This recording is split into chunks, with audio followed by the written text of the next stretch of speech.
The Thurston County Public Health and Social Services Department is guiding us through this pandemic, making sure we're taking the right steps toward being safe and healthy. Schelli Slaughter, the department director, is talking to us today about what's being done to accomplish that. Hi, Schelli. Thanks for joining us today. Hi, thank you so much for having me. So the county's welcoming a new health officer, Dr. Demiana Abdelmalek. What's new for the county? Is she start today? Yes, we're very excited. Today is her first day, and Dr. Abdelmalek comes from Redwood City, California. She just moved to Thurston County last week, so she's new to our community, but she has family in the Vashon Island area. She was formerly an emergency room doctor with a strong background in public health, so we're really excited to have her join our team, and she's jumping right into leading our COVID-19 response. Excellent. Ready for that challenge, huh? And Dr. Yu returned to retirement because Dr. Yu was brought out of retirement for the emergency. Is that correct? Yes, we were so grateful and fortunate to have Dr. Yu coax her out of her happy retired life of Zumba instructing. And, she's a beloved longtime member of our community and former health officer for Thurston County. And she joined us to help manage the COVID-19 response on the day of our first case. And we said farewell to her yesterday, and she's helping to transition with Dr. Abdelmalek over these next couple of weeks. And we're so grateful for her leadership and being there for our community during this pandemic. Mm-hmm. Now, one of your biggest responsibilities lately has been to report on all the cases of COVID-19 in Thurston County. And recently, the number of deaths increased in the last few weeks, especially after we moved to phase 3. Why is this happening? So as of today, we have 4 confirmed deaths related to COVID-19 in Thurston County. And 3 out of those 4 deaths are attributed to a recent long-term care facility outbreak. And so why do we see deaths when we have a long-term care outbreak is primarily because COVID-19 hits hardest on those older adults with underlying conditions. So people who live or stay in long-term care facilities can be hit really hard by COVID-19. That's why we work really hard to prevent outbreaks in every kind of congregate care facility. So we're very saddened to have lost those 4 individuals to COVID-19. Very sorry for the families, and doing everything that we can to prevent other deaths in our community. So it's nothing to be extremely worried about. Is anything being done in response to the increase in the number of cases, or is it just something that we just take in stride and it's to be expected? So in terms of the increase in our COVID-19 confirmed cases in Thurston County, since we have entered phase 3, we have seen an increase. So we're seeing an average of about 5 to 9 cases a day. We had our second highest number of COVID cases in one day yesterday with 12 confirmed cases. And I would say really our message to the public about that is that COVID-19 is very much here in our community. We are seeing community transmission. These recent cases are not related to outbreaks. These are people out in the community that have been exposed. And the best way that people can protect themselves and their families, and especially the high-risk, vulnerable population in our community, is to make sure that we're all maintaining 6-foot physical distancing from others, wearing our cloth face coverings, wearing them over the nose and the mouth, and make sure that they're fitting firmly on the face. And that protects others from our droplets in case we have COVID-19. Hand washing, we can never emphasize that enough in public health, encouraging people to stay home if they have any symptom of COVID-19 and to get testing quickly. We have many places available in our community that offer testing, and that helps us to be able to identify cases early and stop the spread of COVID-19. And of course, all the other good, healthy habits and ensuring that we're sanitizing surfaces and cleaning and avoiding touching your mouth and nose, and being really cautious about avoiding large gatherings and crowds, anywhere where you can't maintain that 6-foot social distancing. That's really, really critical. Okay. Now, Public Health and Social Services is responsible for gathering this data, finding out the number of cases. I'm just curious as how it's done. How do you collect this data? How do you find out about the new cases? So whenever someone goes and gets a provider, or whether that's through our drive-through testing site at the Providence Hawks Prairie Clinic, which is a partnership between Thurston County Public Health and Providence, or they go to a lab, that is entered into a statewide database. And every day, our staff reviews the database, and they can see the confirmed cases of COVID-19 for people who reside in Thurston County.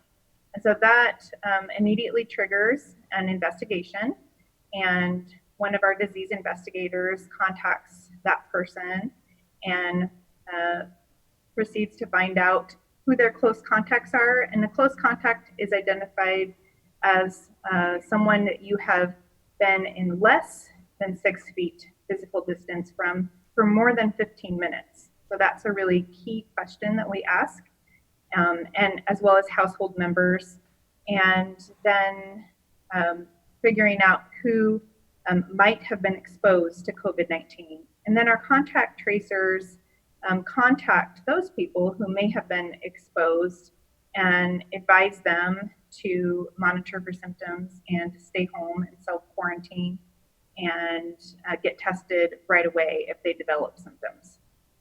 Okay. So that's how we find out about cases, and that's what feeds our data that we then share with the public, and we post on our website every day, 7 days a week.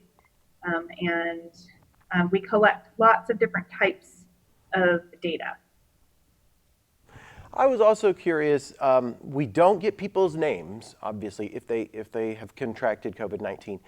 What information are you allowed to release about positive cases, and what's kept confidential? So what we share with the public includes age range, gender, and code data, and race and ethnicity data. That's aggregate data. We don't share that for every individual case, but we use that as a way to be able to share with the community important pieces of information that help us as public health to be able to track and monitor what we call surveillance, any trends that we see.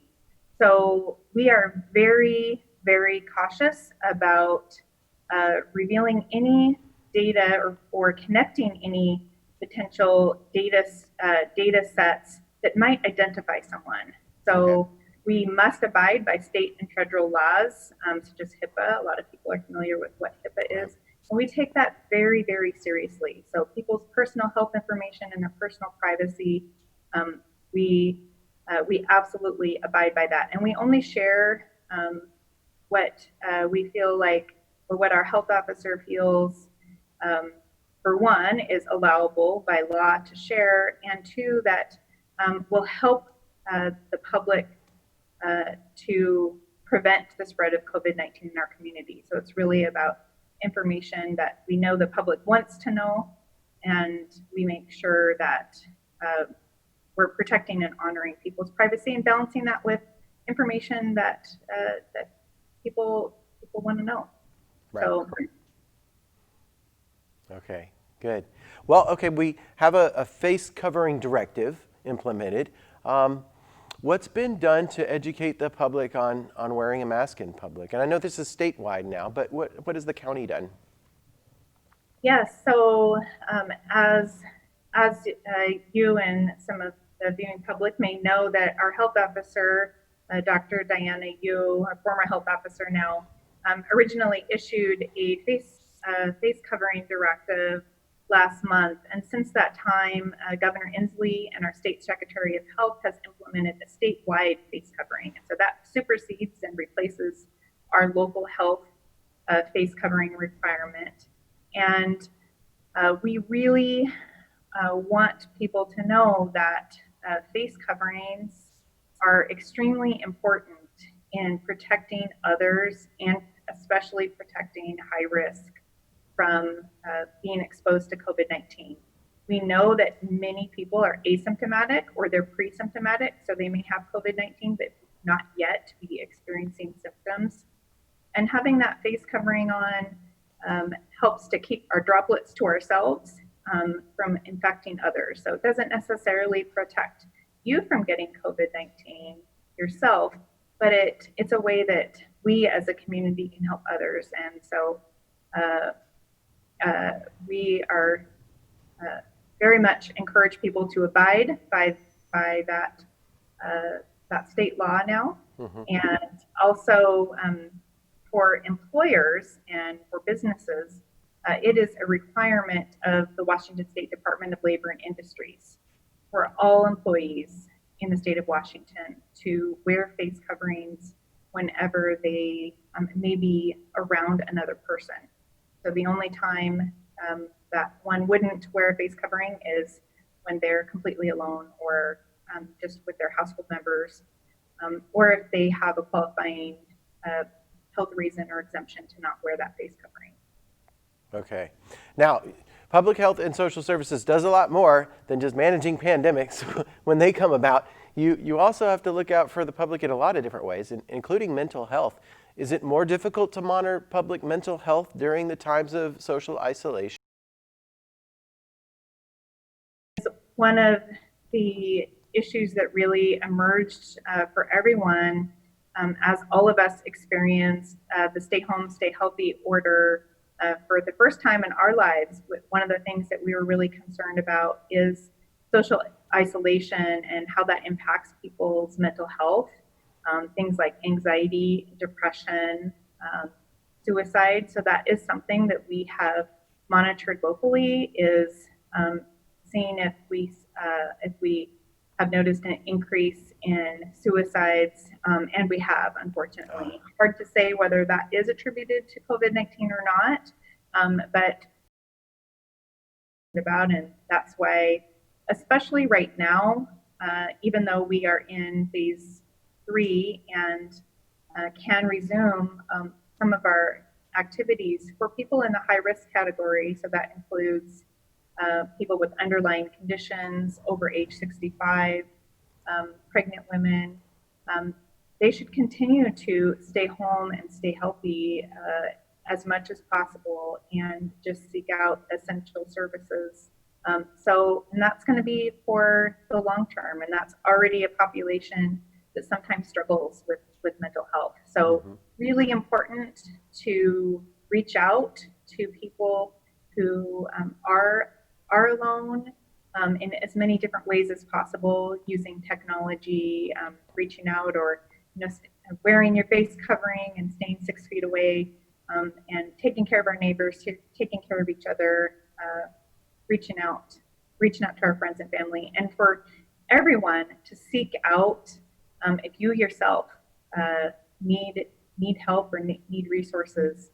We really strongly encourage people to do that. We have lots of great community resources, state resources, and I think that is just incredibly important. No one is alone, and this is the first time in our lifetimes that we have experienced a pandemic like this. So we want everybody to take care of ourselves and take care of each other. So let's talk a little bit about the phases here. Right now we're in phase 3. Is there a potential for us to go backward to phase 2 or even to phase 1? So I know that's something that everyone is always concerned and curious about. And there are several key metrics that we look at as a county, as a state, and as a public health system that we monitor to see if we can maintain the phase that we're in.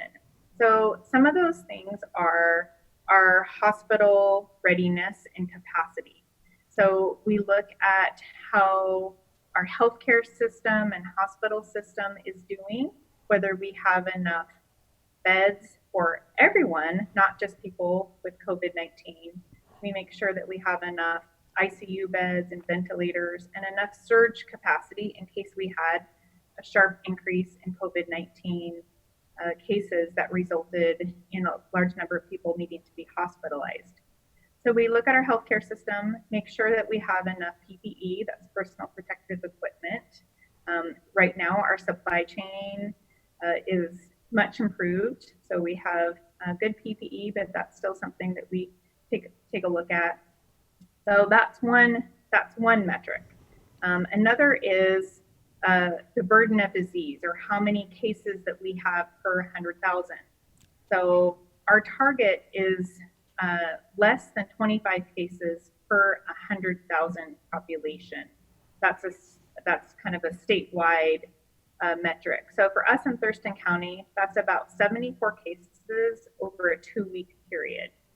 So we would be looking to see if we started having increased community transmission, increased number of cases that exceeded that target number, and investigate why that is. So that's something that we monitor closely. We also have to ensure as a public health system that we have enough personnel to be able to manage and respond to COVID-19 in our community. So that's disease investigators, contact tracers, case managers, and also that we have isolation and quarantine facilities for people who may not have housing or a safe place to go, and also that people have the support that they need for their family if they need to be on isolation and quarantine for 14 days or longer. So that's another thing that we look at. So there's a lot of different factors. We monitor it every single day to see how we're doing. Currently we are doing very well. But most certainly, if we did have concerns about our ability or our capacity as a system, or any of those metrics started to really change and go in the wrong direction, that would trigger a conversation that we would have with our health officer here at Public Health, and also with Washington State Department of Health, in terms of whether we would need to scale back some or all of the activities permissible in that phase. Mm-hmm. Yeah, I mean, doing the math here, if you've got like an average between 5 and 9 a day, I think that's adding up to be over, what'd you say, 75? Mm-hmm. Yeah. So as Governor Inslee has stated, it's a dial, not a switch. So we would be, if our system started to be stressed, we would look at turning back that dial. And I know nationally that has happened in some states that have had some sharp increases as of late, and it's something that as an entire state that we're all looking at really closely as public health. Is there a chance that dial may go back to phase 2.5, somewhere between phase 2 and phase 3? Are they willing to negotiate in those terms? Oh yes. Oh, good. So, okay. So again, back to that kind of that dial concept. Mm-hmm. It could be that certain communities in a phase may have to go back to, if they're in phase 3, to phase 2, or even phase 1. Or there may be certain activities within those phases that would be scaled back to try to kind of help to relieve some of the pressure in the community and slow the spread of COVID-19. So that would really be the ultimate goal there. Okay. We Now hope we don't have to do that. Yeah, we're hoping that. And we're also maybe hoping that we could get to phase 4. What does that look like in realistic terms? Are there any communities that have been approved for phase 4? Is there a timeline for applying to phase 4 right now? So right now, Governor Inslee has paused all counties from advancing to phase 4 due to concerns about the increased number of cases that we've seen in Washington State over the last several weeks, as more and more counties have advanced to phases 2 and phases 3. And really, if you look at what phase 4 means, it really gets much more close to a sense of normalcy. And until we have a vaccine or treatment, then I think it's going to be a while before we're going to be able to see life return as we knew it. So I believe we'll be staying in phase 3 for quite some time. Okay, good. Thanks for that information. Okay, well, is there anything else you'd like to add? Anything we didn't talk about that you needed to get that information out? I don't think so. I think we covered it. Thank you so much. All right, well, thanks for taking the time to be on the show. Thank you. Remember, we're all in this together. Despite these times of social isolation, make sure you stay connected with your friends and family. And if you need counseling regarding your mental health or any crisis, text HOME to 741-741. For the daily COVID-19 updates, visit thurstoncountywa.gov/PHSS. And remember to social distance and wear your face mask. That's all we have for you today. Tune in next time for more updates. Again, if you have any questions or suggestions for something we should cover, send an email to rkam@tcmedia.org. Stay home, stay updated with Thurston Community Media, and stay safe, Thurston County.